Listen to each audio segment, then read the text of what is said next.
Everyone, welcome back. Altered Reality, episode 5, coming away from Braintree, Massachusetts. You know the deal. I'm Jay Fine. We got Alex. We got Anastasia.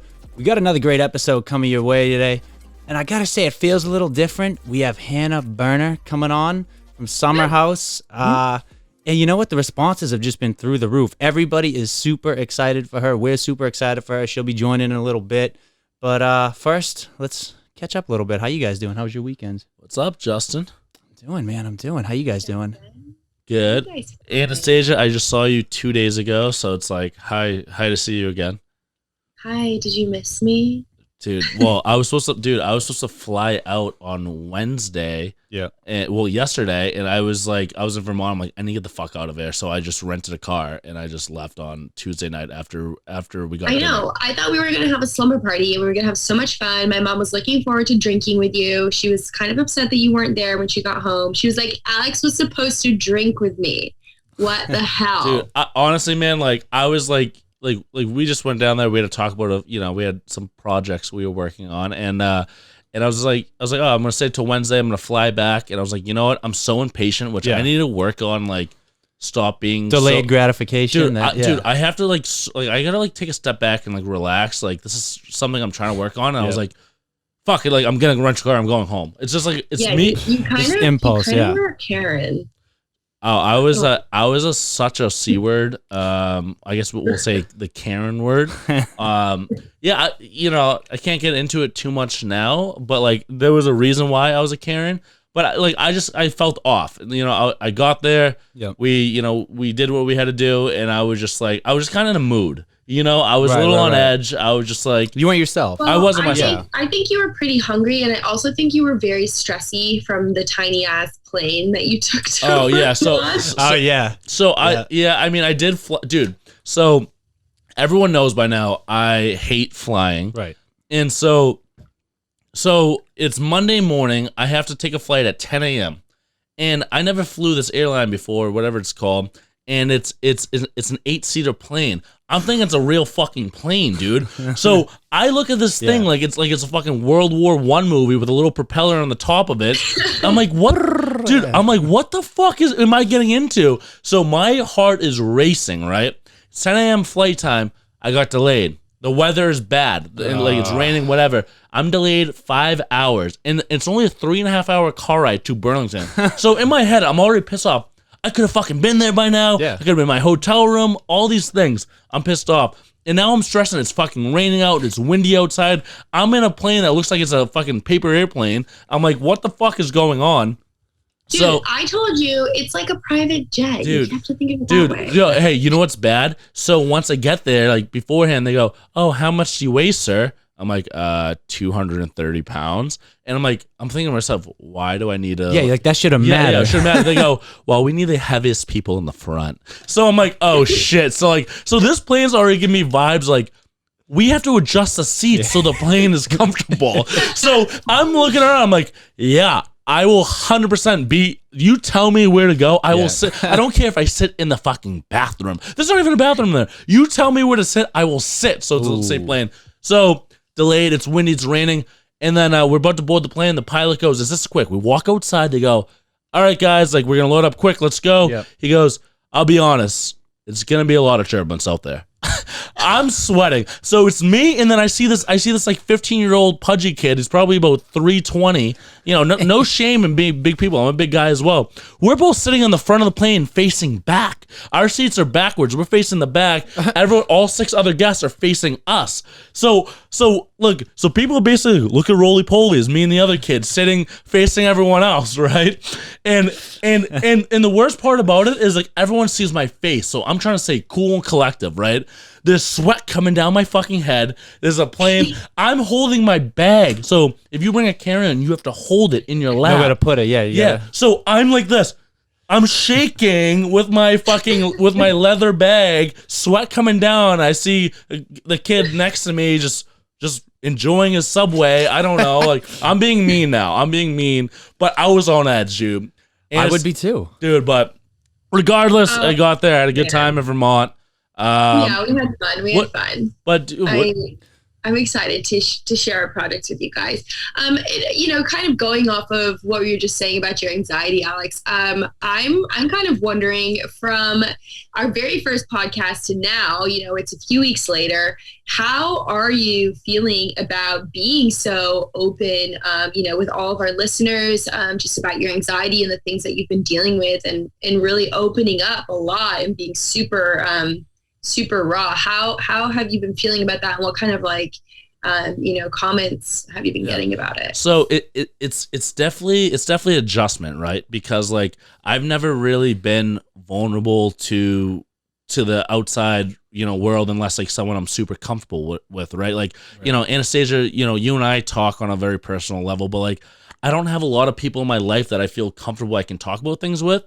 And now I'm putting, my business on blast, and I say all these things. The response that I've been getting has been so good, and that's the main reason why I wanted to do this podcast with you guys. Sure. It's like the response I'm getting for people telling me, "Hey, like, being a guy and open up, like, you're really inspiring me to like, to not worry as much." And girls hit me up like, it's very inspirational talking about all the things you go, that happens, because like a lot of people look at me as like, oh, he's like the party guy. He likes to flirt. There's nothing wrong with him.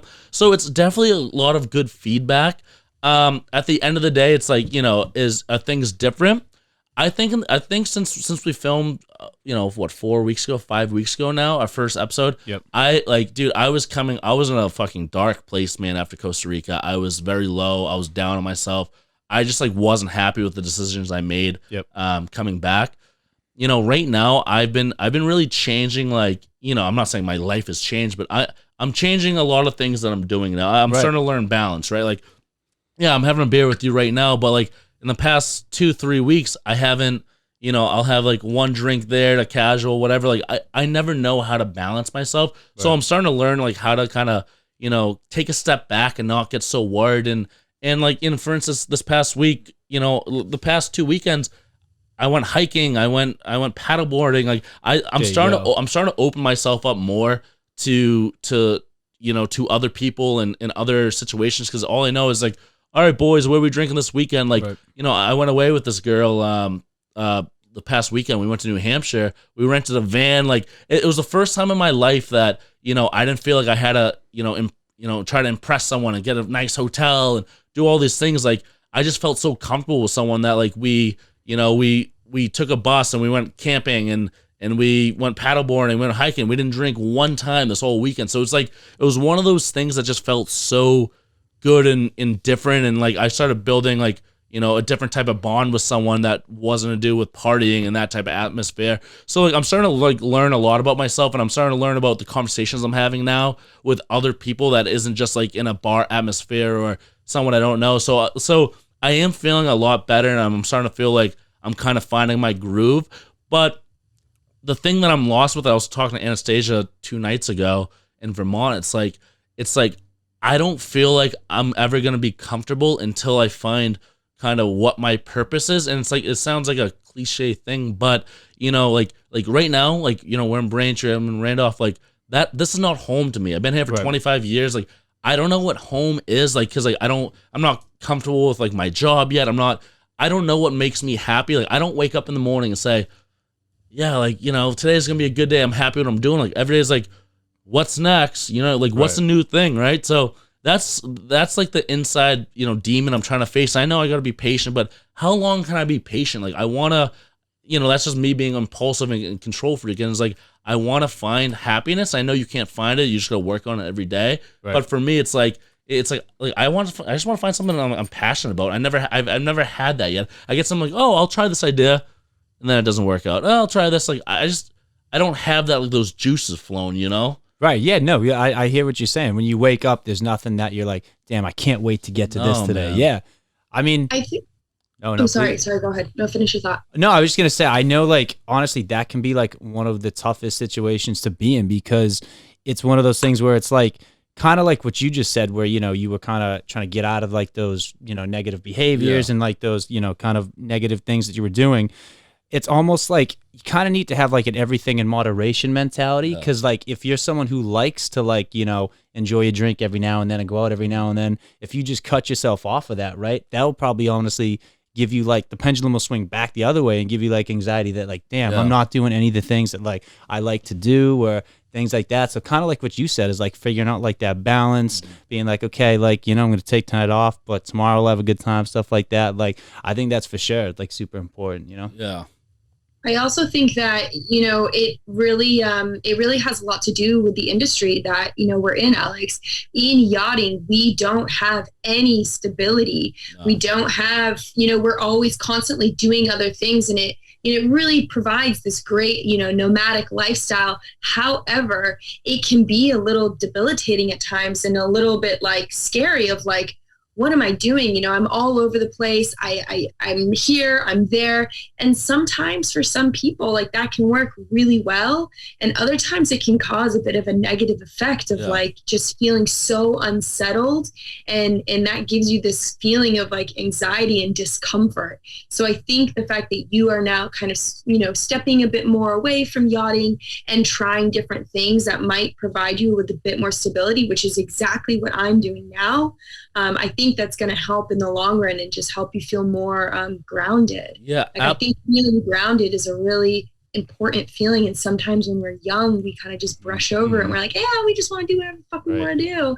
But you get to a point where you're like, I just want to be like tethered to something. Yeah, absolutely. I totally agree with you, Anastasia. And like the thing with me, it's like I've always told myself, okay, I need to have, 3 houses, 5 houses, somewhere here, somewhere there. I need this. I'm always thinking about, okay, what's going to happen in the future, right? Like all those thoughts, like I need to have this, I need to have that. It's like, dude, why can't I just fucking think about what's going to be happen right now, what's in front of me right now? And I'm always so worried about, okay, what's the next step? What's this? It's like the past 2 weeks, I can honestly say it's been one of the happiest I felt mentally. And, I keep telling myself, I keep telling myself, I'm like, oh, like I'm only happy when I'm hard in the gym and like I feel good. I'm like, I actually haven't even been to the gym in the last week and a half, and I've felt so good because I'm starting to like not worry about what I'm doing in a month now, what I'm gonna do now. It's like, I went, like I said, I was in Vermont the other day, I was in New Hampshire, Maine the past week, Cape a few days before that. Like I'm just like enjoying like living in the moment because I haven't for the last 4 years, man. Even before that, even hockey, like I have not lived in the moment. I'm always worrying about, okay, what's my next job? Well, I got to do this. I have to do this. And then I have distraction. I'm like, okay, like I'm gonna go with my buddies. Oh, this girl wants to hang out, but I don't really care. I start overthinking, and then I start thinking about, oh, so this girl likes me? No, because I might not like her in 3 months from now. Then I cut her off, and then like my buddies, I'm like, oh, I'll go out. Then I'm gonna be a shitbag, and I'm gonna be anxiety because I'm drinking too much. I'm already thinking about my next move before I even do that move. Yeah, and it's fucking, dude. You have like the amount of real estate it's taken up in my head was crazy, and the last 2 weeks, I just shut off my brain, man. I went away. I never camped before. I like fucking stayed in the bus for a little bit. I went on hikes. I'm like, dude, like. This is like who I am. This is what I enjoy, like having a slow paced life. I'm like in my head, I'm like, oh, I need such a fast paced life, and I need to like live by the city, dude. Like I think I want to buy a house in New Hampshire, man. Like I want to be by the woods, for a while, dude. Like why would you buy a house in New Hampshire when you can buy a house in Vermont? I'm not gonna live in Vermont. I actually no.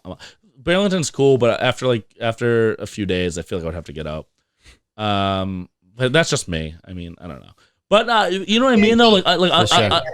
I'm starting to like to find what's important to me, and honestly, I'm hanging out with a few different people, man. Like hanging out with a new girl, I'm hanging out with a few new guys, and like I'm starting to like listen to their life and their background and where they're coming from, and dude, like it makes me realize, like, dude, like I'm thinking the whole world is around by me. Like I'm so fucking self-absorbed for the past few months because I'm so worried about what my next move is. Like, dude, everyone has their shit. Everyone's going through their things, but like, you don't see them moping around and like in blaming the world. And I'm like, it's opened my eyes that like, dude, my life is fucking is honestly good.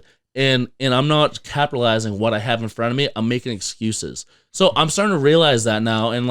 And so I'm just excited to kind of, whatever's next, For sure. I mean, am I completely, not anxious? No, I'm still going to be fucking, I'm always want to do something, but I'm starting to kind of relax a little bit more, Right. And that's awesome. Yeah. That's awesome. I think I can say that like overthinking, I definitely struggle from overthinking too. And it's one of the worst things I think to get caught up in like a spiral. Cause like once you start overthinking one little thing, it's a snowball effect, right? It builds up, you start overthinking everything, kind of everything starts to go into a whirlwind.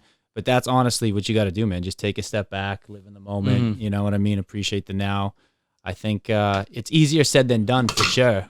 But little spillage. That's all right. One of the best pieces of advice I ever got from someone was they said, "Do not live in the wreckage of a future that does not exist."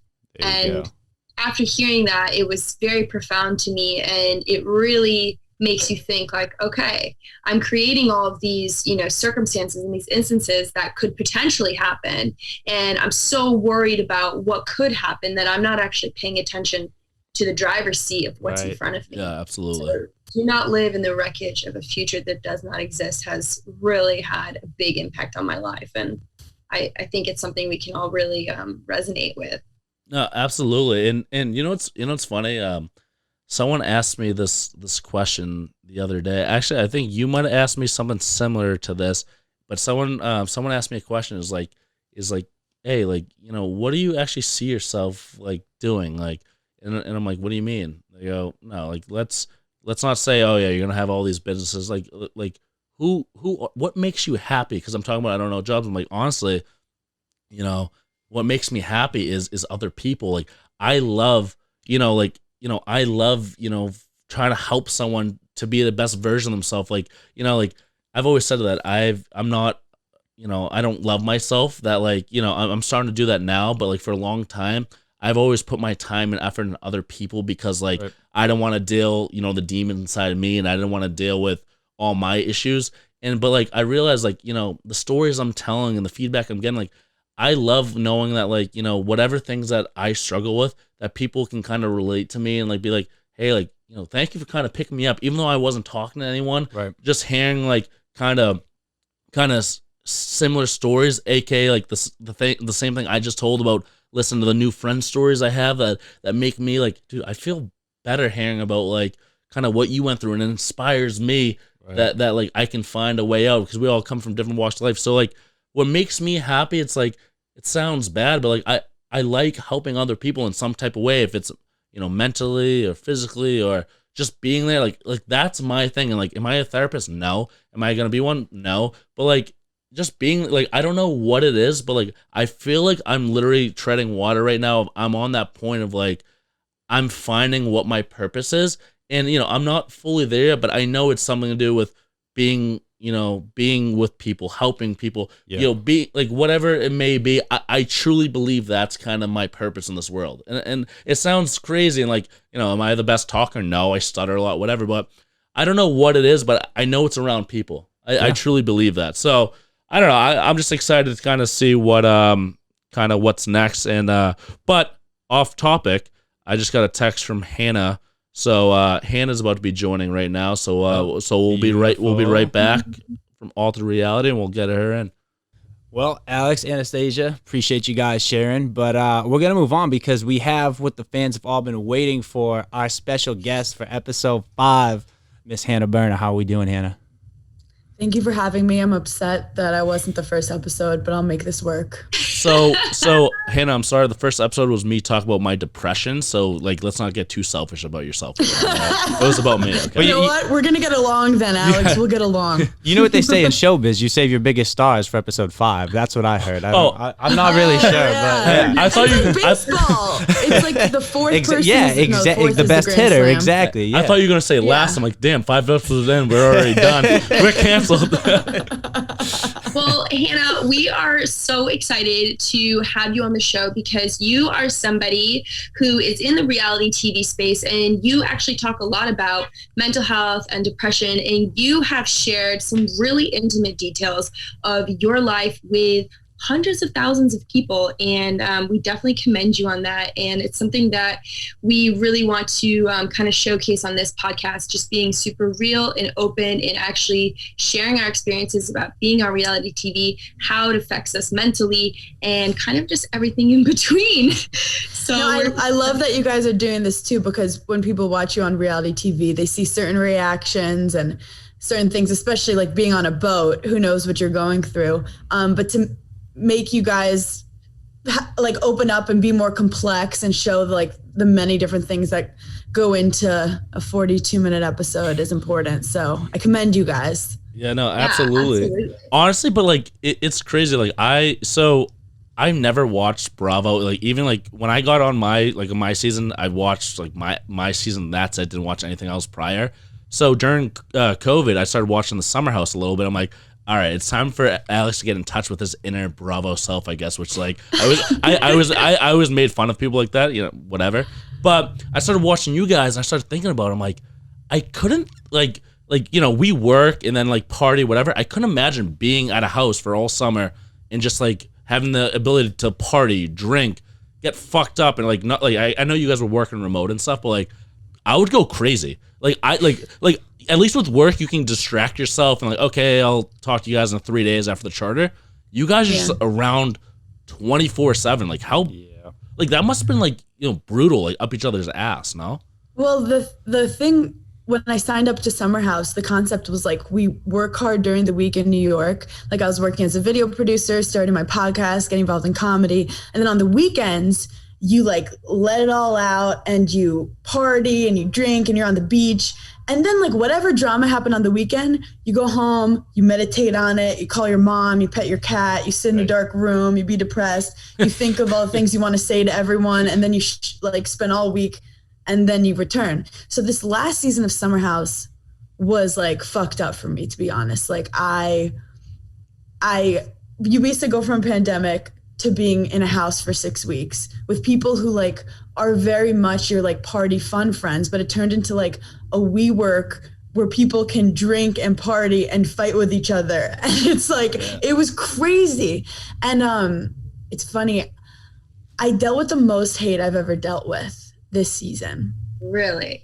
And the hardest part about it was a lot of the hate was like directly correlated to like sides of me that are like I can't always control, and it's hard, but like I was getting made fun of for being a lazy piece of shit because I was like in bed a lot, and like I was fucking depressed. Like whenever I'd leave bed, I'd like have to see people that I might be in like a mid fight with, or like I'd go outside and it would be like awkward with something else, and I just was tired, and every day seemed to just roll into the next day.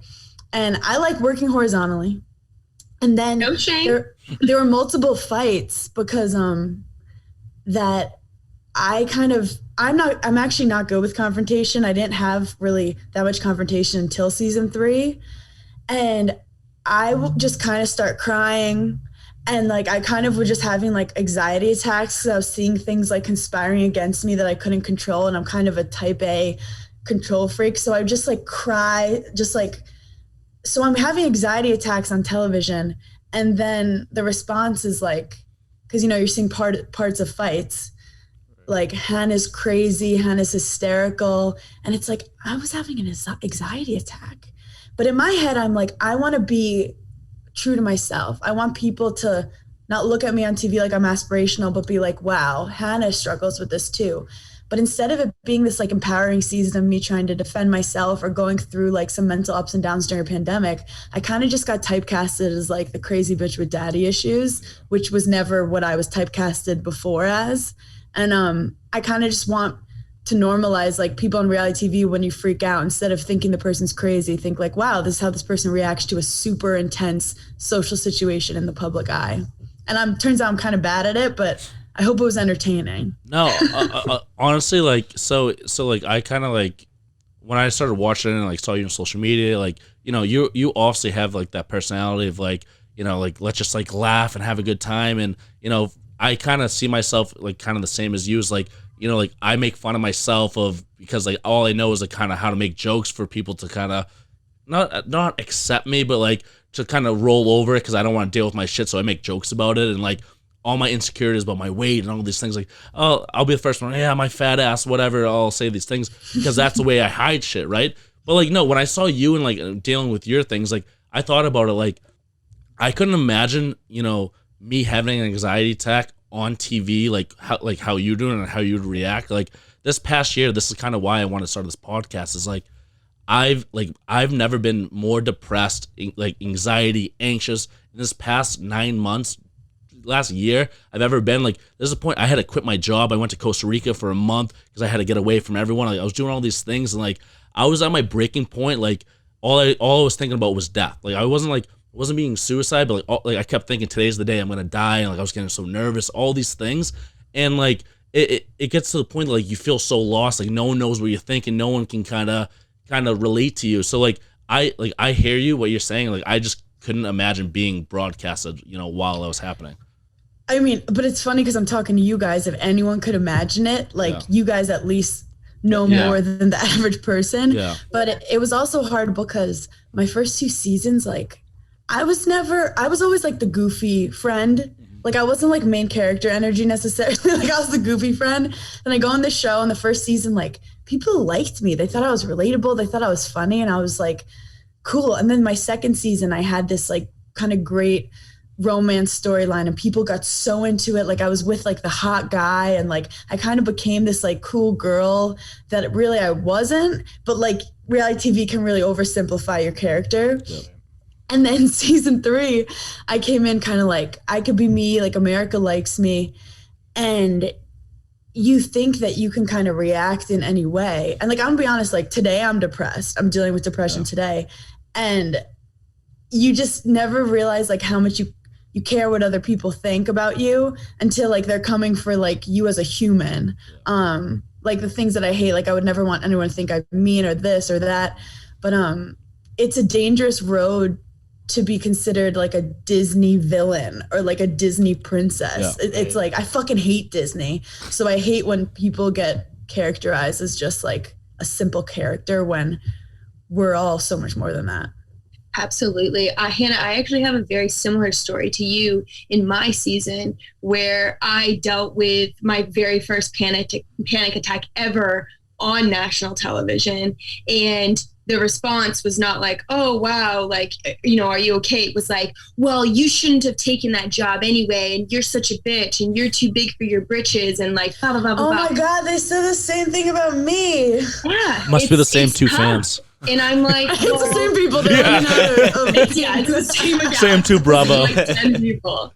But and it was so, and up until that point, I was definitely like a fan favorite, like they were like, yeah, Anastasia, you're so awesome, whatever. And then I started having these like internal dilemmas where I just reclused and I turned into this anxiety ridden, like person who couldn't even smile, dude. Like I couldn't smile. I lost like 10 pounds in 2 weeks. Like it was terrible. And all people were seeing were my moments of like me snipping at people. So I got, typecasted as this like bitch. And I'm just like, oh my God, it's terrible. And I actually spoke to Hannah, the other Bravo Hannah. Yep. I was like, how do you deal with this? Because she gets so much hate online. She gets she has like an armor, I feel like. Maybe it's like, I don't know what's in the water in Australia, but that bitch, like, she has a good head on her shoulders with it. She does. And she was just like, listen, at the end of the day, do these people know who you are? Your parents know who you are, your friends know who you are, and you know who you are. And at the end of the day, that's all that matters. And that really helped me get through a lot of it. Because I was like, you know what, Karen? You know what, Lisa? You can go fuck yourselves. Okay? They're always moms with like, be kind in their bio. Yeah. They're like, God is great. Here's my 3 kids. But what's fucked up, and I'm very happy we're doing this pod right now because I was having a rough day. And I was thinking, like, why do you care about like certain articles would like say things about me? And it's because like my like pride and joy in life is comedy. Like it's what I love. It's what I was doing before Summer House. It's what I'm going to do after. So when you're in your head, like built as like the relatable, funny comedian who's like self-aware, like, so when Summer House is trying to show me as this like kind of crazy, impulsive, I mean, I am impulsive, but like, what else? Crazy and like non-logical and like is she mean? Is she a bitch? It like affects my career of like what I'm doing with people. So it's like, it's been fucked up. And also you see like so many people, to save their own image on reality TV, will just jump on the bandwagon. And I dealt with pretty like a public bullying situation where I also think when fame does fucked up shit to you, where like when you're a fan favorite, people hate you for it. Oh. And then like the next step is like, how do we make this person not a fan favorite? Right. But you don't even know how you became a fan favorite in the first place. Right. So it's been a crazy journey, but I think it's great that reality TV people can talk about like the after reality TV. Like I've done some research, like Love Island, people commit suicide. Fucked up. No. And I was talking to my friend, like it's fucked up, but I'll talk to people about my experience and they'll just be like, that's horrible. But they don't have a solution. Right. You know, and I can't fix it, and I can't make people who think a type of way think differently. So it's almost just the universe testing you, being like, oh, you want to level up in life? You have to face like your biggest fear, which is going on TV and being perceived as something that you're not. And that was my biggest fear. So I'm like, let's fucking go on a reality TV show, see what happens. Season 1, good. Season 2, all right. Season 3, fuck. You give up a lot of rights. You literally sign your rights away. You're like, well, you have the right to video and record me in any way you want. And also like production and storyline. That's not up to us. We don't have any control over that. So like we sign your life away. I'm a big people pleaser, and I'm a former athlete. Like I played tennis my whole life. So I've grown up with like, you have coaches, you have to trust them, and you have to be coachable and listen to what they do. Right. And I literally had a producer tell me, you're so coachable. And in my head, I was like, I'm his favorite. And then I watched it and I'm like, oh no. No. Like coachable, he meant I can manipulate you. Yeah. Dance, puppet, dance. Yeah. Well, so I actually have a question for you three, because obviously, you know, you three are reality stars. I'm not, right? So I'm coming in here from like an objective opinion. And I guess the question. He doesn't even go here. Yeah, I don't even go here. I don't even know how I got caught up in this. You can't sit with us. But no, honestly, so like, do you guys feel like as reality stars, right, that you guys are getting held to a different standard but in society, but then like some other different celebrities? Because like a good example I like to use is like comedians handle, like you just said, comedians, right? Comedians have notoriously always been like crazy. You know, plenty of comedians have suffered from mental illness and depression, have acted out, and that's just always been part of like, you know, who they were, and people always like appreciated and accepted them for that. Same thing when you look at like rock stars, people like that, people who act out, and it's almost like they're like egregious behavior is almost like what fuels their popularity, right? But then you look at like athletes, and now it's starting to be like reality, like TV stars as well, where it's like you guys are held to a completely different standard where everyone wants you to be like model citizens. And like when you guys act out or do things that people with like fame and like money and stuff like that do, you get like completely trashed for it. It's so funny you said that, because I've joked before. I'm like, we were picked to be on reality TV not because we're like mentally sane or like because we're like running for president. Like we're messy people for all different reasons. Like we all, I don't know what they saw in us, but we're not picked to be on it because we're model citizens.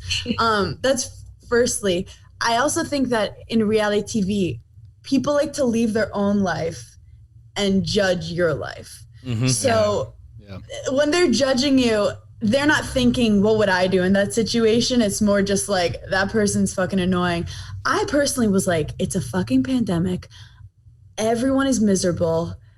People will have empathy that I'm emotional this season. I'm like, no one will villainize me for being upset that like a guy was playing with my mind, or being upset that a guy's yelling at me, calling me lazy. They're like, cocksuckers. Right. But somehow it was that. A lot of it didn't make sense, but people just knew they were mad at me and they didn't know why. And it's like, that's the art of reality TV. If you don't have a lot of confessionals and everyone else is shaping a story of you, it could be they could say that I'm an octopus. Yep. Yeah. I don't know why I brought a sea thing, but yeah, I do think that reality people, people's job is to judge us. And like, if I make someone feel a little more sane in themselves, then maybe I did something right, you know? I will also say too, what you were saying, like, even with the confessionals, like if you're not the one who's like the funny guy, like the everyone's friend, Yeah. you're kind of gonna get fucked because people are gonna team up with you talking confessionals. Like say us four go out there, we have confessionals. 3 of you guys say, "Oh yeah, Alex is X, Y, and Z," and I don't see that. Like, oh, they're just gonna shape that. That's exactly what happened. You know what I mean? It's like think about there were 8 people at the house. I don't know what X amount of people at the house. 6 of them are like, oh, like. She sucks because there's a few couples on board. Like, oh, she's annoying. She's jealous. And then like the other people, and then other people can be like, yeah, you're right because like we're friends with you. We'll take your side. It's like fucking being back in school. You know what I mean? Like having that one kid on the hockey team. He's not that good, so like we don't really like him as much as like the big athlete. You know what I mean? It's like you're teaming up against Alex, people. you nailed it. It's literally high school in different ways. It's fucked up. I was always like the tennis player where like I didn't go to parties on the weekend. I don't know how like the mean girl, not necessarily mean girl, but just like the dynamics work with friends. And I wasn't getting I had some beef with some people, and I remember thinking, well, I'm not saying anything mean about anyone. So if they're just talking shit about me, how is that going to look bad on me? Right. But turns out, like specifically, I remember I brought my future fiance in, which was a terrible idea, but I was like, this would be great. I watched that. That's when I watched good content. Yeah. For sure. I'm like, oh, you like me? Come to this reality show. And he's 45. He's sober. And he was obviously like a little uncomfortable, but he was so nice to everyone. They told us to stay home one day. Other people went to like a boat ride. And then like we had dinner together. We had this like Kentucky Derby party together. We hung out. We ate pizza together. They told him to leave. And then everyone's like, he didn't hang out with us enough. And I was like, what? Like he's sober. Yeah, he'd go to sleep at like 11, but like he was nice to all of you. What are you talking about? And then I watched the edit and it's like me and him in a bedroom. And it's like, he never hung out with us. And I'm like, holy fuck. Yeah. Like, you guys could make anything you want if enough people are willing to say something. And I just think people watching reality TV, to make it more fun, look at what they want you to, who they want you to root for and what they want you to think, and like look deeper. And that's how you can have more fun watching reality TV of like what's really the motives behind things and what's really possibly going on. But also, like, why would he come to hang out with them? He came to hang out with exactly. them. Yeah. Like, hey. He's like, I'm trying to get it in. Like, I was like, are you gonna eat my pussy? Are you gonna eat my pussy? Hey, literally, we fucking live together. We're all 30 plus. I don't want to. I was like, guys, I verbatim said, we've been together for 5 weeks. He's been here for 3 days. And I'm really into this guy. Can you be happy for me? And they kind of just were like, well, my boyfriend hung out. And I snapped. And then everyone's like, Hannah being an emotional psycho again. And, but also at the end of the day, I want to normalize like that. Like there were guys on the show who like got into physical altercations with people and no one said anything. But I was like got hysterical and cried 3 or 4 times in 6 weeks. And it's like, let's let girls get upset and not call them hysterical like the 60s. Well, like, Hannah, think about it. Like, think about the people that are watching Bravo. It's majority gay guys and girls, right? That are watching the show. So, so all these girls, like we grew up in a society that, okay, yeah, it's okay that guys have anger issues, so they're gonna fight and use their hands rather than use their fucking words and be an adult and talk about it. So, like, obviously these girls that like are watching the show, not all of them, most of them, are like, oh, like, you know, they fight their own inner demons of like they're probably a little cuckoo or a little jealousy, whatever, and they see someone that acts out and they go, rather than saying, oh, like I can relate to her, oh, this girl's fucking crazy, I would never be like that. So like so rather than being like, oh, like I understand her, they have no fucking friends. They go to Twitter, go to Instagram, oh, she's fucking psycho, and it says all these things. Like, I learned, like, I mean, yeah, here's a humble brag, being like the fan favorite, not a big deal. How many seasons have you done? 1. But anyways, hey, I'm just saying, like, watch out for season 2 and 3. Hey, Hannah, I'm okay with 1 because I'm gonna leave on a high horse. So but like honestly, like, so like I never dealt with that, but I also went into it. Maybe it's a fact because I hate myself, but like I literally was like, I don't give a fuck what these fucking like losers back home are gonna be tweeting about and comment. Like, no offense, like I already hate myself. I already think I'm fucking gross. I'm fat. I'm a fucking psychopath. I'm like, you can't say anything that's gonna hurt my feelings. So it came back that everyone loved me. I'm like, what, you guys like me? I don't even like myself. Right, whatever. Like, okay. So I was like, all right, that's someone. At least someone likes me. Like, you do have amazing eyebrows. Oh, these little things. So good. Oh, Yeah, they're gorgeous. yeah. We've touched on those. All right, so I'm not gonna lie. I just got a haircut about an hour and a half ago, and my barber, I go once every Thursday. My barber goes, eyebrows. I'm like, yeah, you know the deal. Always touches that. But yeah, I mean, yeah, that's another great feature. Not a big deal. Ladies, if you're into eyebrows, I live in a trap house in Randolph. I guess like what's hard about it is when I like post my own videos and someone says whatever, I'm pretty fine with it. But it's like sometimes I'm like, if I was someone watching me in this story that's being given out, I'm like, maybe I'd think the same thing about me. And that's what like can kind of hurt. But I'm very fresh, and I also so I'm like kind of transitioning from reality TV, and it's given me such an incredible platform. But I also do feel deep down, like obviously the haters are the loudest, but like the people that have connected with me, even through like my hardest season, and been like, girl, I see you. I know what's going on. I've been gaslit before. Like I get triggered when men yell at me and call me names. Right. And you feel less alone in those moments. It's more like when someone leaves a comment like, God, I hate this girl so much, and like 800 people like it, that you're just like, yeah. Like it's the extent of like how many. And it's like on your own picture that you posted. Yeah. And then you delete it and people get mad at you for deleting it. And I'm like, bitch, it's in my house. You're coming to my house, shitting on my shit. I'm going to clean it up. They're like, I hate her. I'm like, this is my page. You're talking to me. And then part of me is like, if I was going to be the villain, I would have lit that house on fire. Like if I knew I was going to be the villain, let me go hard as the villain. Let me say the shit I really want to say. Anyway. Dude. Yeah, I'm just reflecting. No, I get that. You know, it's actually Anastasia. Do you remember this? So my season just came out, and it was like, I think before I even had 10,000 followers, like it was like maybe 2 episodes in, and me and Anastasia were friends or something. Like we just became like, we start joking around on Twitter or whatever. Well, you thought I was like sliding into your DMs. No, hold on. I'm not saying that. Oh, okay. So do you remember the fake Twitter beef we had? I'm like, so I go to Anastasia. I'm like, all right, like everyone's like kind of gassing me up right now, saying like, you know, I'm so nice. I'm like, I'm a sarcastic prick. Like I'm just an asshole. So I'm like Anastasia's like, I want to start a fight.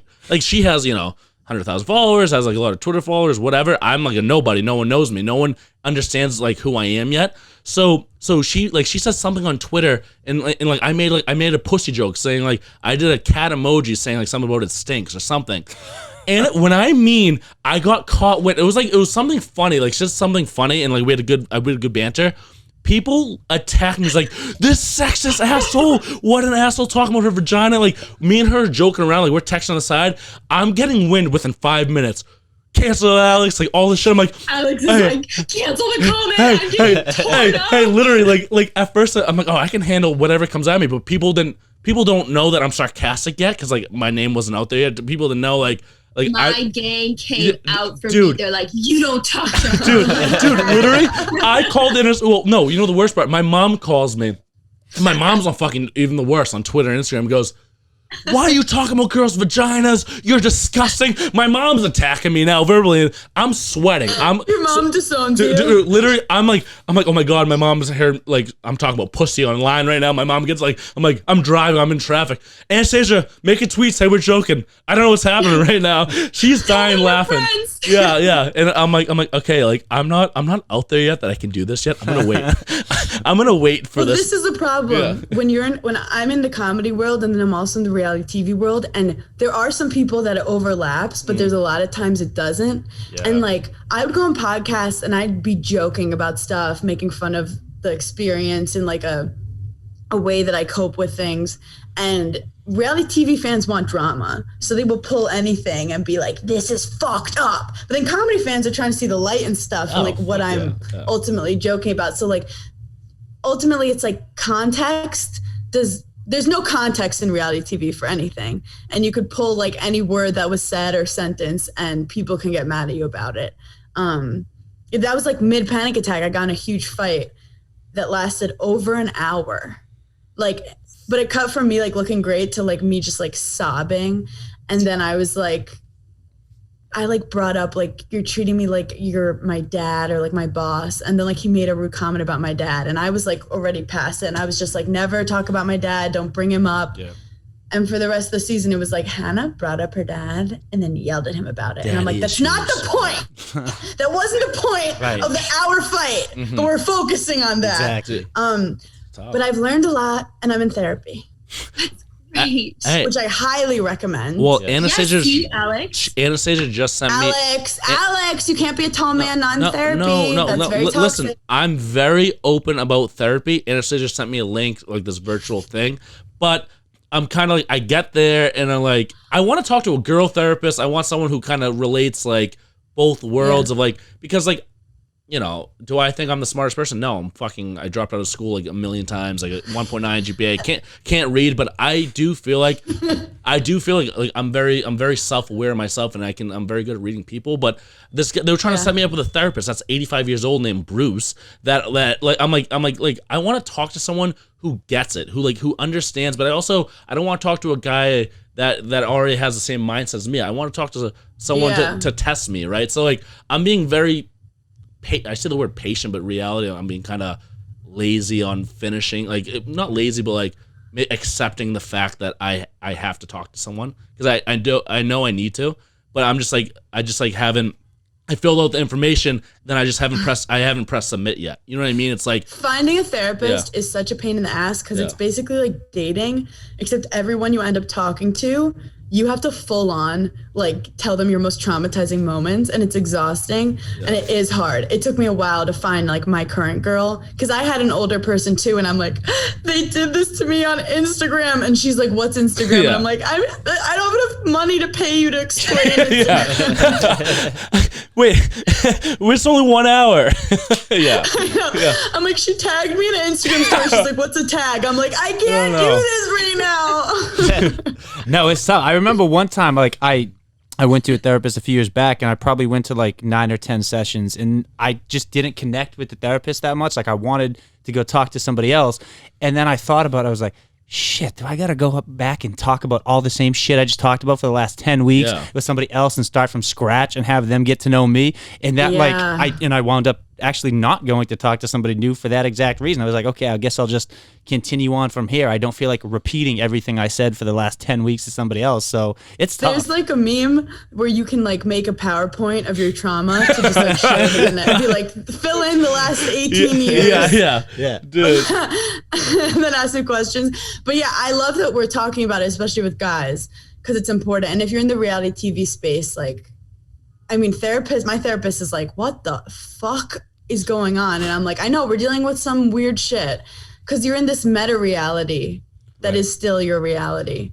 But I just hope like people are entertained. And what's hard is when you really put yourself out there and you put your whole self to like make a show good, and then like you benefited the show by them like kind of twisting you around. It's like, it's not like sports where it's like you play well, you win. Right. It's all different perceptions and an art form that you're not in control of. It really is like living in an altered reality, because the line between what is a job and what is your real life is so thin and it's so blurred when you're on reality TV. And it's like, where am I like kind of like overdoing it for the show? And where am I actually like feeling these emotions? And like, it can be really fucked up. Like, that's a really valid point, because someone said to me, they were like, are you upset because you feel like you weren't yourself your last season?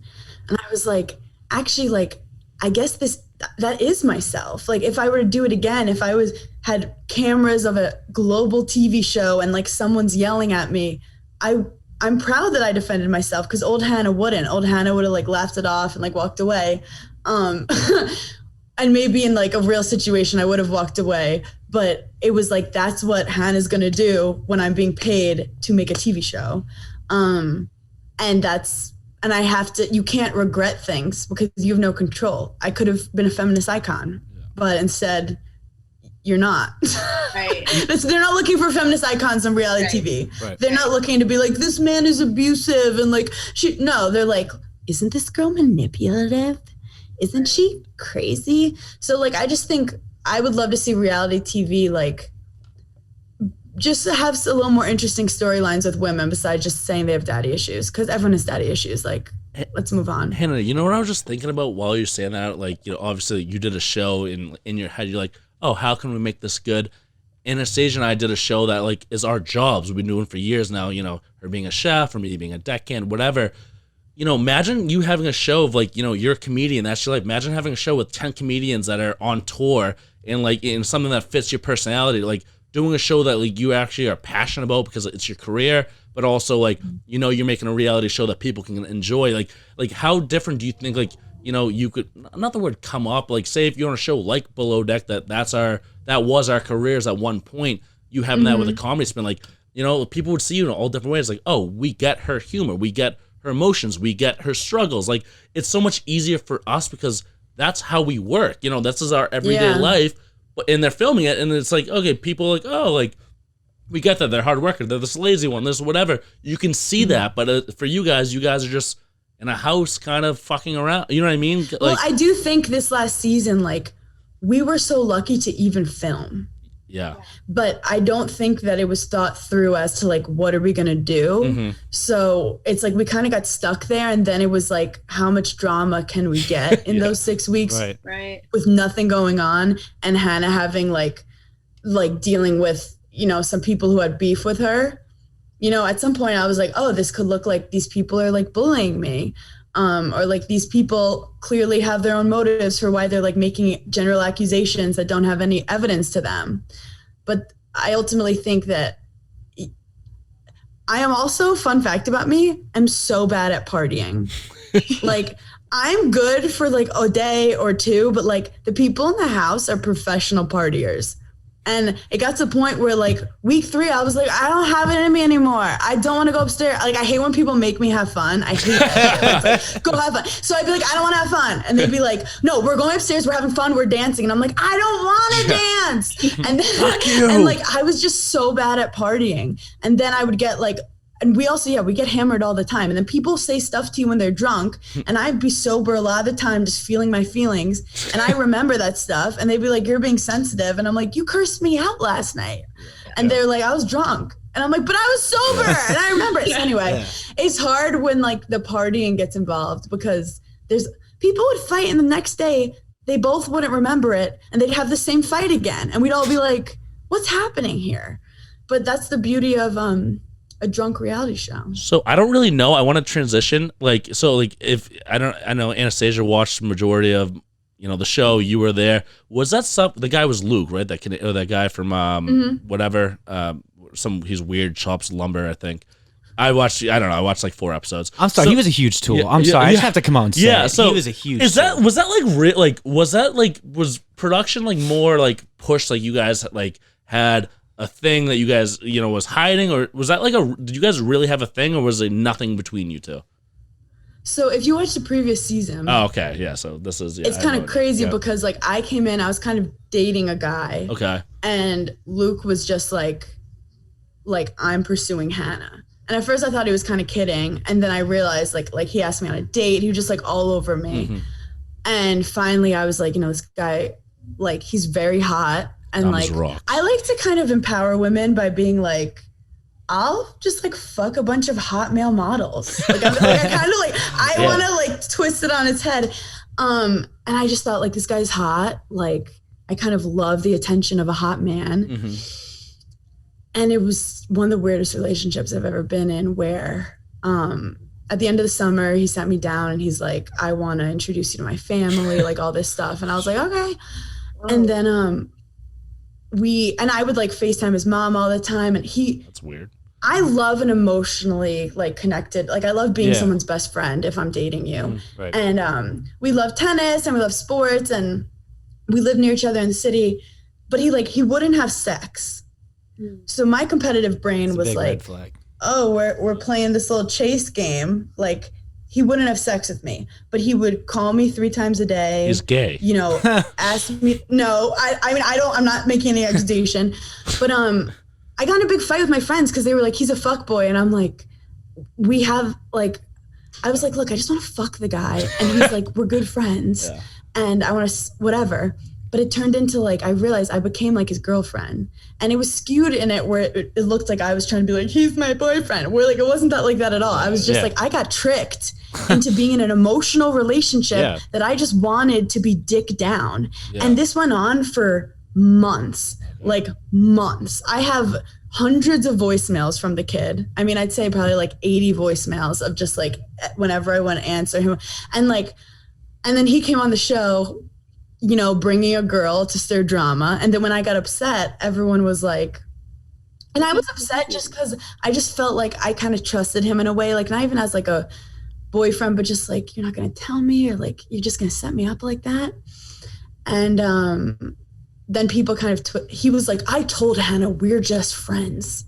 And I'm like, bro, I'm not an idiot. I wouldn't have a guy tell me we're just friends, and then I go on a national show and try to pretend you didn't say that to me. Like, you took advantage of my time. You played with my mind a bit. I knew we were never going to get married. I just felt hurt and I cried.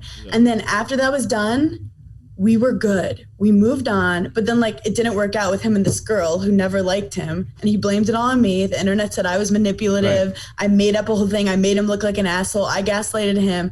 And I was just like, guys, this is society. See, my season 2, I fall for this fuckboy. America loves us together. My second season, I stand up to him. I said, please stop calling me all the time. And I meet the love of my life. I get engaged, and America hates me. So go figure, right? Yeah. Welcome to the altered reality. Welcome to altered reality. Oh, so I get. Speaking of Hannah, Anastasia, go ahead. congratulations. Yeah. I just Thank you, wanna honey. say Oh, thank you. congratulations. Like, to find someone that you feel so connected and comfortable with is such a gift. And it's absolutely beautiful, and I'm so happy for you, and I hope that everyone gets to experience that one day, because it is a beautiful feeling. Thank you, Anastasia. I feel like it's crazy because it was my ugliest moments that I found this dude. Like, I imagine meeting a girl you like, and she's like, I'm doing this like reality TV show in 2 weeks. I don't know, like, I don't know if we should do this. And then you talk on the phone every night.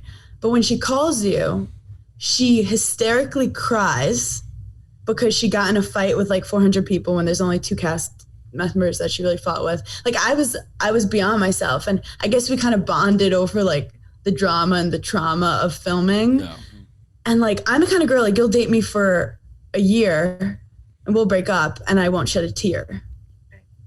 When this guy, week 3, I was like, I'm confused. I feel like people are backstabbing me.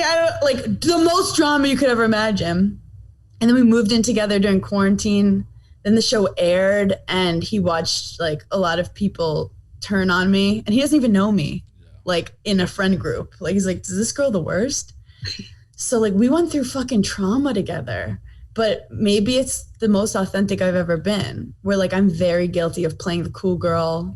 I'm very guilty of like being pleasant for 6 months. I'm very guilty of like being a pleaser. Like, it could be too fucking cold and I'm literally getting hypothermia and I won't tell him to turn off the air conditioning because I'm just like, I'm chill, bitch. But this guy, like, cause I was having like emotional turmoil, he saw who I am, and for whatever reason he was like, oh, that's wifey material. And maybe it takes like hard times for someone to see you for who you are. Because at the end of the day, it's like, look, like, he's older, he's mature, he just knows, like, he wanted someone who's vulnerable and not afraid to show the true self, and you clearly did that. And like, for me, like, for guys, I don't know about you, I know for me, like, if I see a girl that like just shows me like them true themselves and like not worried about what other people, like, you know, doing things around other people, like, that turns me on so much, like, to know like this person's just real. And like, look, you don't have to tell me your whole fucking life just meeting me, but like, you're open to like, you know, I'm not gonna lie to you, and I'm just gonna like, you know, you take it however you want to take it. That turns me on. I love that. So like, for him, like, that's a no-brainer, you know what I mean? Because you're not being fake. You're not going out there acting one way, acting another way, and then, you know, getting DMs and going hang out with other people being sketchy. You know what I mean? No, seriously. Yeah. And Dez is a comedian too, right? So you guys kind of had that like shared connection. He probably like was able to like look and see through, like, okay, like, put the reality bullshit aside. Like, this is who Hannah is. Get that connection. Yeah, he was able to kind of like he's had a long comedy career, so he's grounding to me to be like, this is like one of many things that are going to happen in your entertainment career. Right. And it's nice for someone who has like that like wiser experience. But because we're similar, I feel like he sees me doing a lot of mistakes that he did. So he's like very passionate about like, don't look at the comments. Like he even said to me once, he was like, when I was my most successful in comedy, I thought I was hated the most, like, because he was getting the most hate. Yeah. That's the most so traction, right? Yeah, and he was like, I wish when I was doing well that I like just enjoyed the positives instead of focusing on the negatives. But finding someone who's your teammate is really important. And like immediately he was in a war zone with me. I was like, life's never going to be boring. Yeah, Alex, I think you're right, because I would go for these emotionally unavailable guys because I was emotionally unavailable. And he had a confidence to him where he was just like, yeah, I like you. And I didn't have to play like I was really hard to get to make him think I was valuable. Right. I just had to kind of be myself. And honestly, a side of myself that I'm like embarrassed by because I was so emotional. But I think he did see my raw soul of someone in pain that I guess like is hot in some situations. Hey, literally, like you, like I'm the same exact way. For the past 4 years that I've been single, I've I've completely shut myself off to everyone. So if I've always said, not that I've always said I want to find this person, but I'm like, oh, I always go for the girls, the innocent ones that, you know, aren't like the huge partiers or kind of quiet more on the social media. You know, not a lot of people know because I'm like, oh, like she has a good job. She's, you know, she's gonna be a good wife I thought you one said day. jaw at first. I was like, good jaw. Okay. No. But like someone steady for me, right?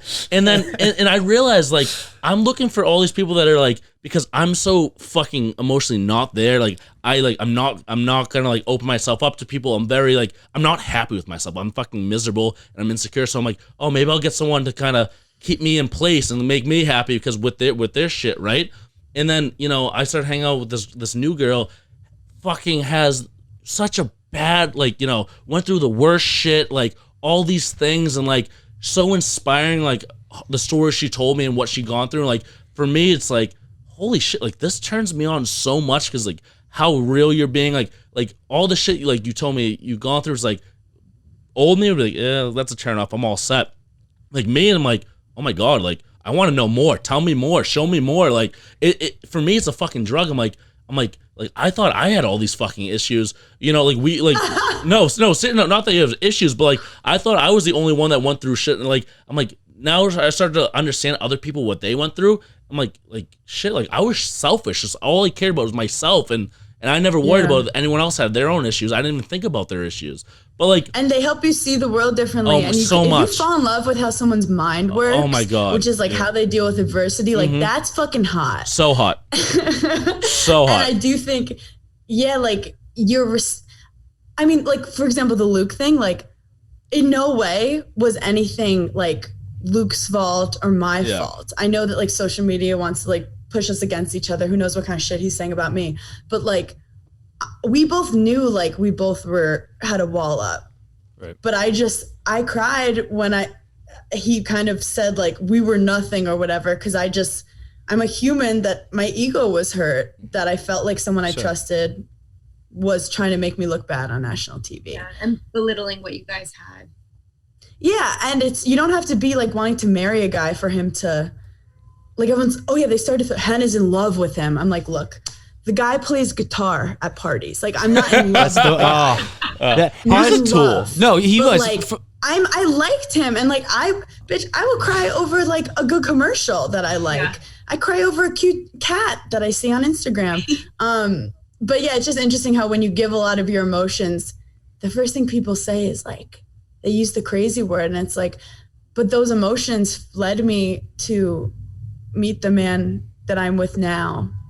So there's pluses and minuses in the last couple of months that we're reflecting. But Alex, you're right. It's been like a fucking dark last couple of months for a lot of people. And this reality show was a negative for me this last year. Yeah. Well, you know what? I think this experience you've had is going to affect how you move forward in terms of your reality TV career, or, kind of how are you feeling in that space? Because this season is so different from what you experienced before. Well, it's funny because I had a lot of people in my ear being like, don't worry, everyone has a bad season, you'll get redemption, like that's the whole story arc, but unfortunately, like how matters have it, I'm not going back next season, so I won't get redemption of whatever that means, like real life, you don't talk about that kind of stuff, right? So but in the end you win, babe. Like you're married to a fucking hot ass daddy. You have a very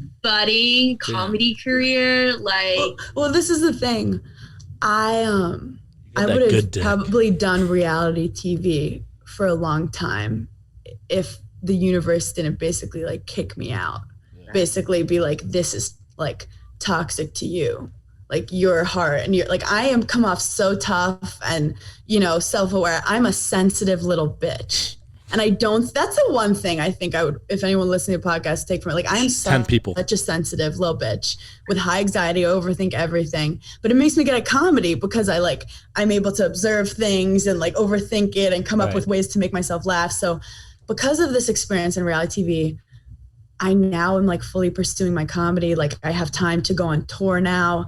I have 2 podcasts, and this is what brings me a lot of joy. But reality TV was a great experience to put myself out there and like meet such cool people. And there's a lot of people I think saw themselves in me, and I hope that I like affected anyone in a positive way of just being like authentically myself in my meta reality. Absolutely. For sure. Well, so I know we would be remiss if we didn't ask you a couple of questions that the fans had sent us. And we got a couple. Five fans. 5 fans.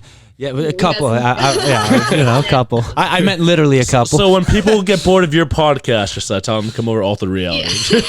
Yeah.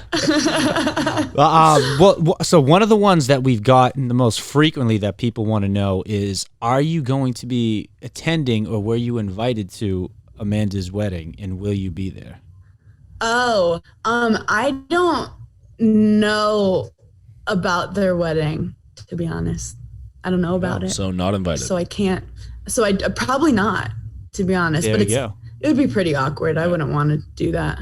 Yeah. Are you friends with anyone like from the show right now, like that you talk to consistently, or no?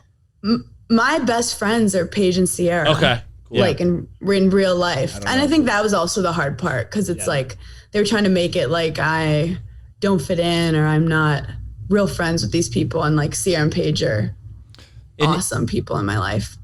And you do one of your podcasts with Paige, correct? Yeah, Giggly Squad with Paige is like exactly. so much fun each week. There you go. Hey, do you want to hear a fun fact? So I just thought about this, and I just went on Instagram, and I just confirmed it for myself. So fun fact that obviously no one ever heard about. So for Hannah, is so when my shit started coming out with the show, like you followed me first, which.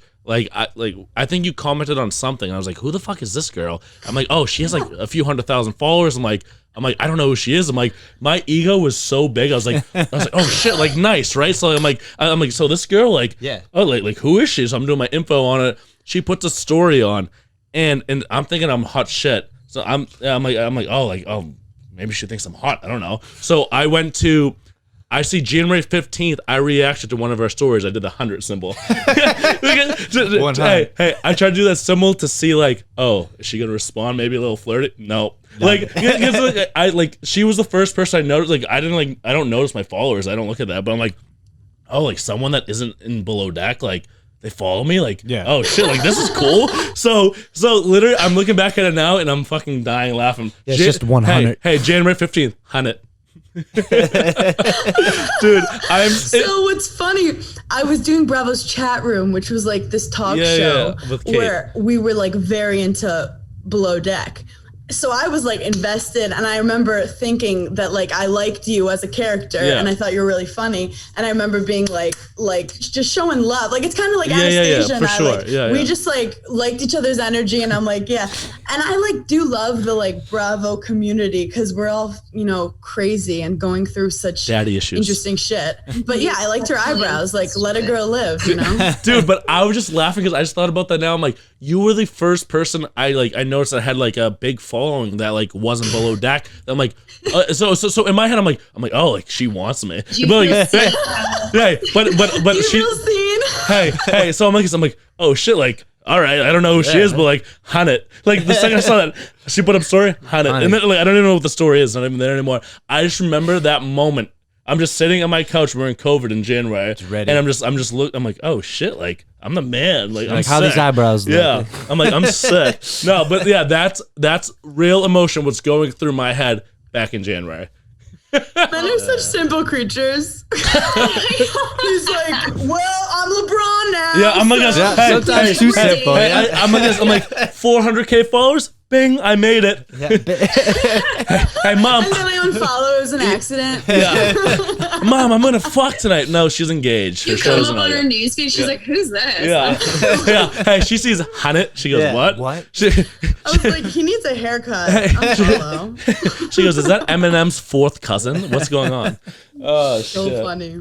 I actually remember, Hannah, the first time I met you, I was actually at a summer house party, which I had no clue what the fuck I was getting myself into. So I'm upset because I personally don't remember having much interaction with you, and I apologize. Yeah. But I don't know if you had like a different hair color at the time. I was like, blonde. Were you like blonde? Okay, you were blonde. Yeah. She was approved. I just remember being hammered at one of these parties, and we went to, this is my memory, we went to Southampton Social afterwards, and someone was like, that girl's on Below Deck. And I was like, what? How did she get here? Who does she know? And that's all I remember. And I didn't know you were the one. Yeah, it was me. So I had like went on like a little vacation with the Southern Charm boys, just as like not for anything besides like we're just gonna go orgy. To chill. Who'd you fuck? But yeah, it's just a big orgy. And no, I didn't. Boys plural. She's like, I like options. All of them. But I didn't realize that you guys were filming, and I hadn't really watched the show before, so I didn't realize there was like this huge thing happening in the Hamptons. And I remember going out to the social club and seeing you, and you were so drunk. You were literally like laying back on someone, and they were like, "Hey, that girl's in the show," and I was like, "Is she okay?" Who hurt her? Should I someone was so get her drunk. water? No, but also like Southampton Social, we're friends with like the managers there because we'd film and then we'd roll in there, so they like know that we're already drunk. They take care of us. They're like, put them in a corner. Hannah's okay. Get her water. I remember like Austin and I would always like joke, and I remember he walked in and I was like, I'm gonna climb you like a tall glass of water.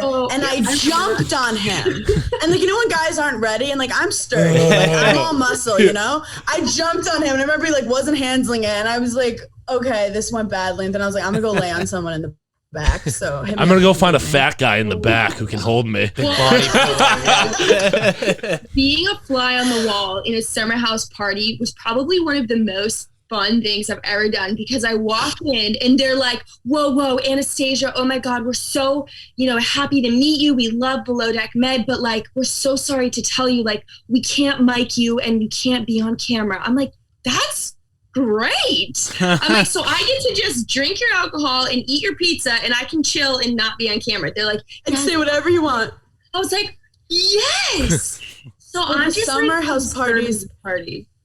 People will straight up be just like you're like doing your thing, you're having conversations, you're getting drunk, and then you'll look, and there's a point of the party where people get a little tired, and they all just kind of sit and like just watch you like they're watching a live show. And people are just watching you, and then they treat us like it's summer camp. I'll get a little too drunk, and I did once mess up. The one rule is you can't jump in the pool with your mic on. Mm-hmm.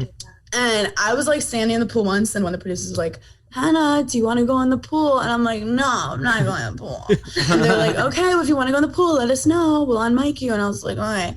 And then like 10 minutes later, bitch forgets. And I'm like, look at me. And I do a cannonball. And I pop out of the water thinking everyone's going to be like, yay. They're looking at me like I just drowned an infant. They're like, and I'm just standing there like, is my top off? Like, what happened? And then the audio guy's just sprinting towards me, and they're all like so mad at me. What the fuck? So then in the future, what I do is when I'm done with my conversations or I'm feeling a little too drunk, I'm like, I don't know the water. And they take my mic off, and then I'm just floating in the pool, and they can't hear what I'm saying. No one knows what's good. And I just lie there, pretend I'm drowning, like do whatever I want. So that's my summer. And then we have a tennis court, and I would get drunk, and there's always one person who's like, oh, I play tennis. And I'd be like, let's fucking go. And bikini, barefoot, I would just like peg guys on the tennis court and then go back to the pool.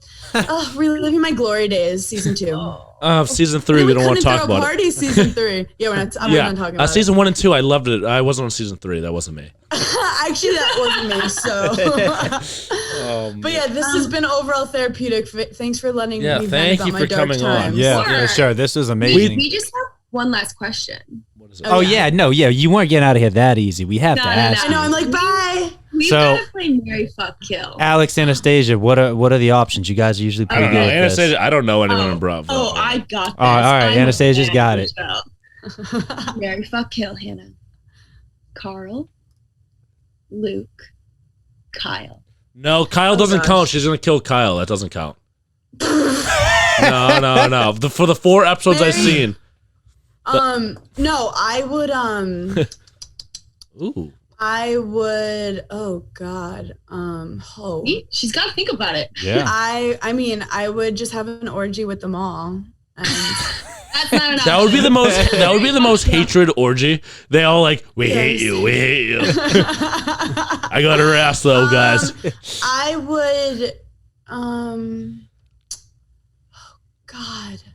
I would marry Carl because he's sober, and that would be like good long term, I feel like, for our children. Then I've now learned too much. I would have to kill Luke, and I would like hate fuck Kyle because everyone says he looks like my fiance, but I mean.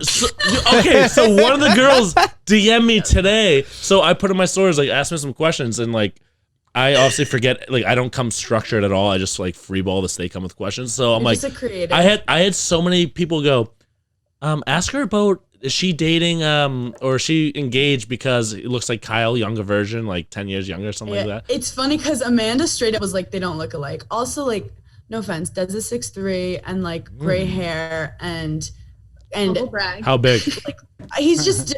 I'm just saying they're different energies. Right. They're different energies. But do you think they look alike? I don't see it. I went on both pages today. They're both very white. They're both very so white and loud. Both white as shit. They're white and loud, and they have like nice jaw lines. Yeah, it became this like obsession, and people were just like, and then I was trying to just be like, yeah, maybe if I agree with it, people will stop. They didn't. Oh, I have. She thinks it. Wait, I have one complaint. They were like, she wants to fuck Kyle, and I'm like, can we just non-sexualize a woman for a second and just be like, maybe she just doesn't like him as a person because of how he speaks to her. So this is I have one complaint about Des, and we can end this because like we kind of went longer than we thought. So one complaint. I know nothing about the guy. He might be the Prince Charming. I don't fucking know. But so I went on his thing. I started like looking at some of his like his comedy videos, and I saw some old shit. Does he have a fake Irish Irish accent, or does he do that for stage? Like I can't tell. Like when he's talking, I'm like, is this real or fucking fake? Because it's pissing me off when he's on stage doing it. I can't. You like went in depth. This, if we're getting into Des, we need a whole nother podcast. But so he's Irish American, but when he was 14, he got sent to boarding school in Ireland because he was being naughty. But like the joke is like, oh, he's like drinking and partying. You send him to Ireland, which is like the World Series of alcohol.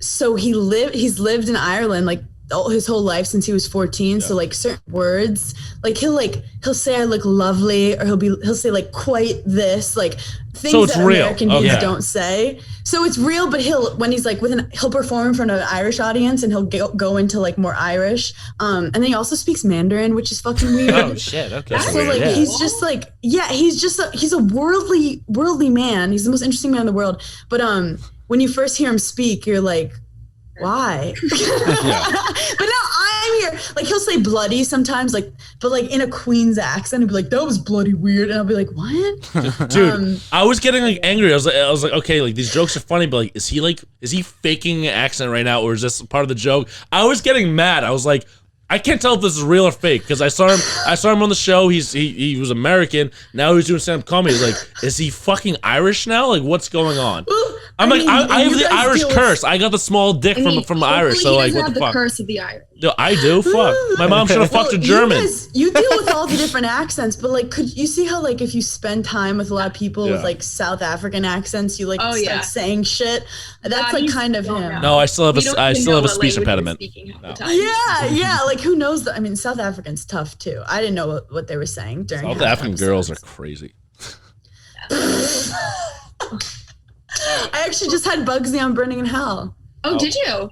Yes. Are we not good enough because she has a book now and she's more popular? That's fucked up.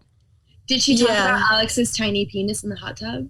That's all she talked about the whole time. And I was like, look, like, isn't hot water? Oh, wait, that's cold water. I'm like, I don't know. She wouldn't even look at it. Like, well, she looked at it from an angle in my underwear that was small, but like, wouldn't like look at it if I dropped my pants. It was fucked up. But also, is it small compared to your large body? Oh, yeah, well, okay, so, you know what's funny? I was like, you know, when you say you make jokes to make fun of yourself, I'm like, to me, I'm like, yeah, I'm fucking like 6'2", 6'3", 235 pounds. I'm a big fucking guy. So like, but I'm your basic American Irish guy. So I'm like, oh, I don't have a big dick, right? And like, so I always like make fun of myself. And girls like, why do you say this? Like, do you try to say this because like X, Y, and Z? I'm like, no, like I think I have I'm a grower, not a shower. When I'm soft, that little fucking carrot is like doing this. Bing, bing. It's just like floating like a little peg, right?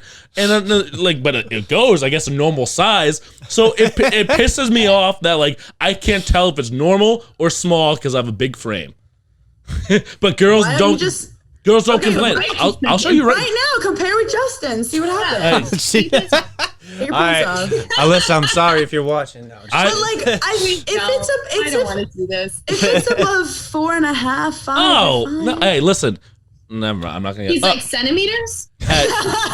So I used to do the 2-hand test. If the head's going above 2 hands, you're in good shape. That was my thing. That's pretty good.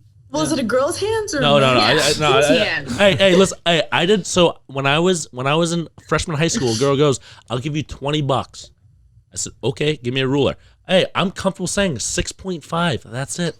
6.5. That's it, guys. That's average. Wait, so you got a boner? Oh yeah. Yeah. I went to the bathroom. I fucking rubbed that shit out for a little bit, and I tried to measure it. 6.5. Alex, I need you to open up more. I feel like you've been very just kind. I don't like understand who you are as a person. Or anything. Well, you know why? So I need to open up more. Anastasia, before this episode goes, Alex, you need to stop talking. I think you talk too much. I'm like, okay, I won't talk. Don't blame Anastasia. She's protecting you. She's trying to protect you. Thank you, Hannah. Anastasia, you literally like, okay, Alex, like, you know, we'll just settle down. We had one bad comment. You're taking things out of context. No. Okay. I have issues. Don't turn my words. My dad left me. I don't have a big dick. I had sober sex last night for the past 2 weeks. The first time sober sex in 4 years, and I keep coming in less than 5 minutes. Honestly, it's 2 minutes, and I don't like it.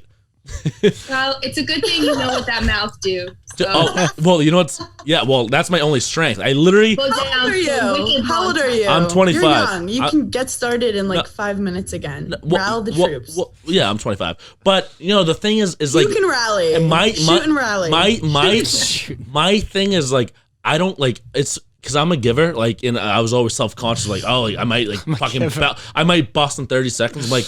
I'm going to eat you out until you come because I know if I have a quick trigger, I'm happy. I'm okay with it. I'm okay knowing I did my job, you got off. If I don't get you off, and like... Call her daddy? What podcast are we doing? Oh, no, this is alternate reality. This we wear many hats here. Hey, we talk about sex, mental issues, I'm depressed. That's it. My small dick. We talk about it all. But so when no guests are on, it gets very weird about like every weekend. Yeah, last night, I fucked. Not a big deal. I'm the man. But it was literally quick. Stop bragging. I haven't had sex in 4 months. Okay, dude. Wait. I want to hear about the great. Because you're picky, bitch. Dude, it's because my boyfriend lives in London. Me and Anastasia went to dinner 2 nights ago in Vermont, and I was telling her about like this, like the shit I was doing. I rented a bus last week. Went camping. Telling her about all the sex things we were doing.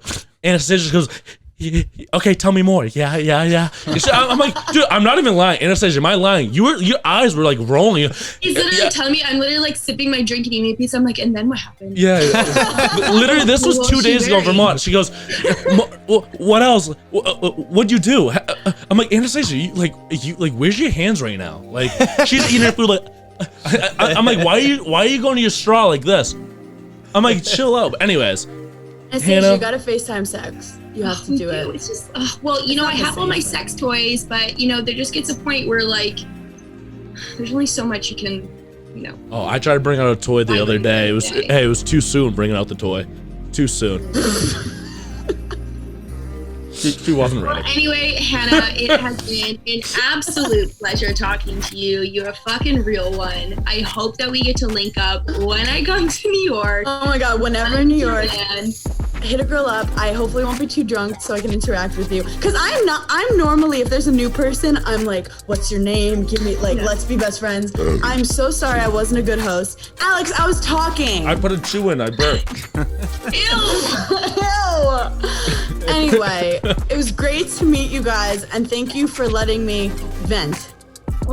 Tell us where we can find you. Yeah, plug yourself. No, she knows she's the shit. She already knows. Yeah, she followed me first. Not a big deal. That's all we need to know.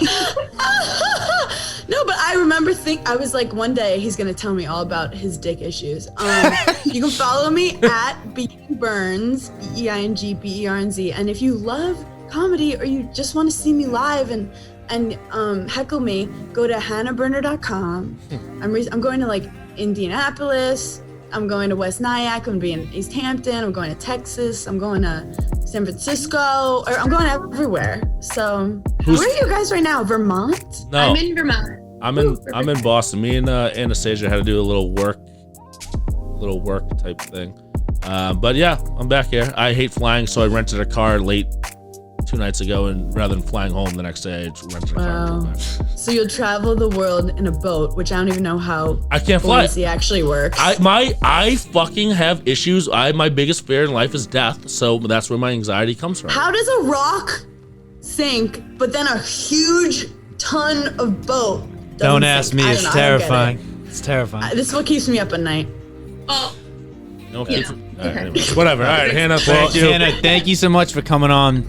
All the fans, all the listeners, thank you so much for tuning in. You just got 12 new followers. Congrats. 12, maybe 13 if we play our cards right. But you guys know what to do. Check us out on YouTube, Altered Reality. Check us out on Instagram, The Altered Reality Show. We really appreciate you guys. We appreciate our guest, Alex and Anastasia. Another great episode 5 in the books. We'll catch you guys next week. Appreciate you guys. next week.